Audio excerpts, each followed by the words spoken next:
Okay, Dr. Hart's gonna do the plank now, which is going to be in several different positions.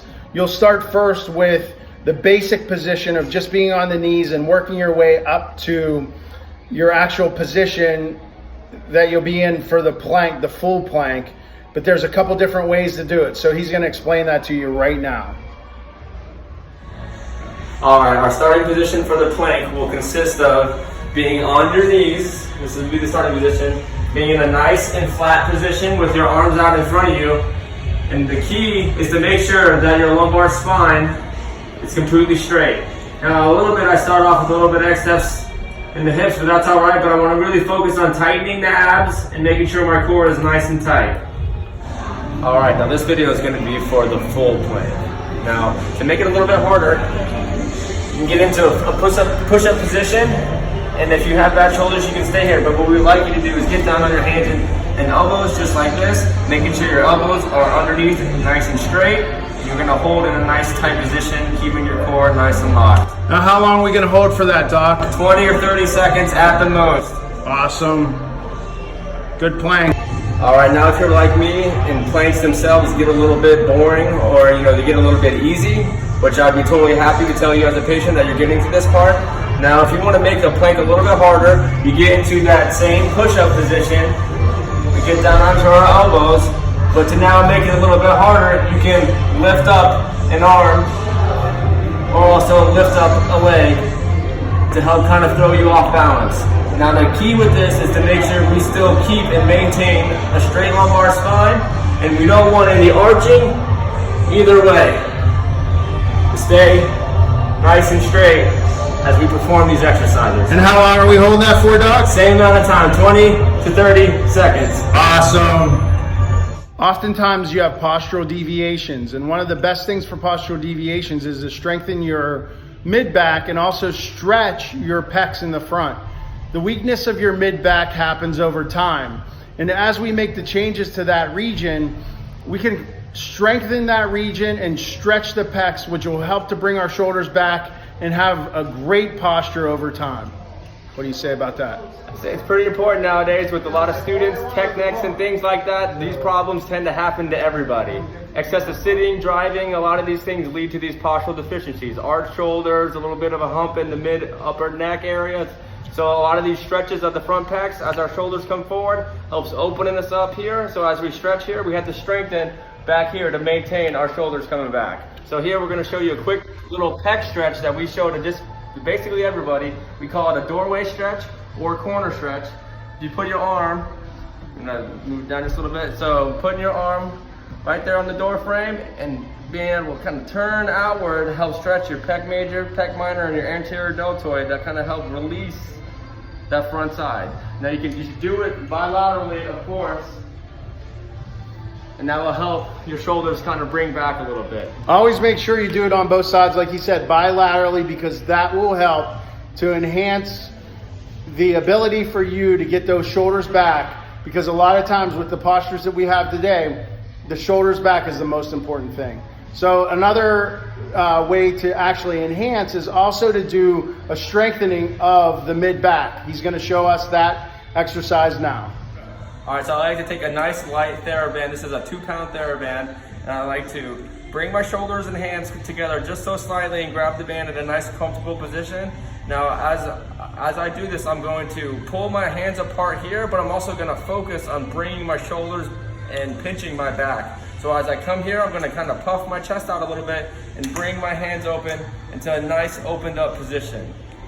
And what I'm going to do is, as I open up, I'm going to pause for a second. And I'm going to bring back together. And as you can see in the back, you can see my back pinching together and my shoulder blades pinching together nice and I can't even fit my finger in between there because it's going so tight. So, and if I do it, he's going to squeeze my finger. So that's really important that you get that squeeze between the shoulder blades. It's so important. This is great for your posture. And great to help bring those shoulders back. It's not that we need to train our muscles to be the strongest at pulling our shoulders back, but just to make them more endurance and to give them more strength throughout the day will help our posture immensely.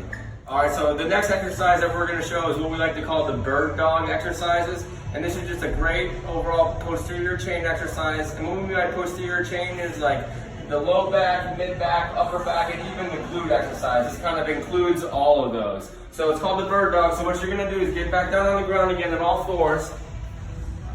Now the key is to make sure that we maintain a neutral lumbar spine. So we want our lumbar spine to be nice and straight. You don't want too much extension or too much flexion in this. You want to make sure you're nice and straight. Now to start the exercise, you can just start by lifting an arm straight off the ground.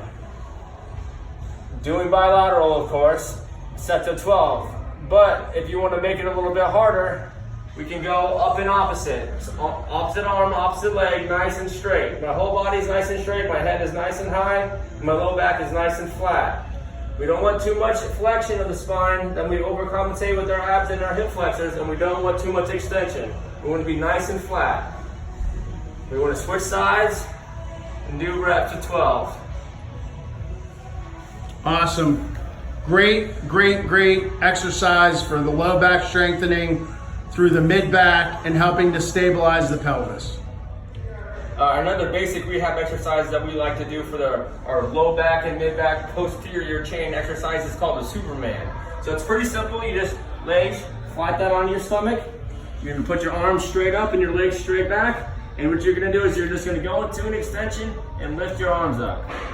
Now you wanna be in a comfortable position. You don't want too much extension, putting too much stress on the spine, but you want to go up into a nice slight extension and making sure that you're squeezing your glutes nice and tight and getting a nice strong tension in your low back. This kind of helps us strengthen our low back throughout the day. We're again here at Resilience Health and Wellness, Fitness, you name it. We're here with Cheryl Love. But one thing we're doing today is we're going over the best way to strengthen not only your front, your core, but also your posterior core. So Doc's gonna go through that right now with you. Another anterior chain exercise that we want to incorporate into your routine, this is what we call the dead bug exercise. So it's another exercise that involves you getting onto the ground. You're going to lift up our legs. Right here, we're gonna go hip flexion at 90, knee flexion at 90. We're gonna bring our arms up. Now what we're gonna do, almost like the bird dog, is we're gonna go opposite arm, back, opposite leg back. This is just a good way, and you can even hold it here for a second and come back. It's a good way to kind of stretch out your opposite abdominals and help strengthen your core. So what you're gonna do also is you're gonna here, back, oops, I'm kind of coordinatedly opposite. I did that one wrong. So like that, opposite arm, opposite leg, and keeping, it's the same thing here. The key is making sure our spine is straight and our core is nice and tight as we do these movements. Sorry for my dyslexia, but... Hey, you got it down now. All right, this is another stretch that we typically recommend to all of our patients. People that's seated for a long period of time, you get tight glutes. Excuse me, so this is a great way to kind of stretch out, your pelvis and some of your gluteal muscles. So when you come down onto the ground, you're gonna lay flat on your back. And if you wanna stretch out your right glute, you bring your right knee up to your chest as far as you can. And you can either bring it straight back to the side. This will help stretch out your right glute max. And you can also do a little bit of abductor stretch and bring it out to the side while you're here.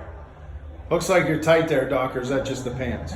Just the pants. They're in style nowadays, though. And then what you can also do after you do the other side isolation, you can do both at the same time. And this is also helps if you kind of lean, if you bring your pelvis into flexion and your lumbar spine into flexion and bring the rest up, it gives a nice overall stretch of the low back.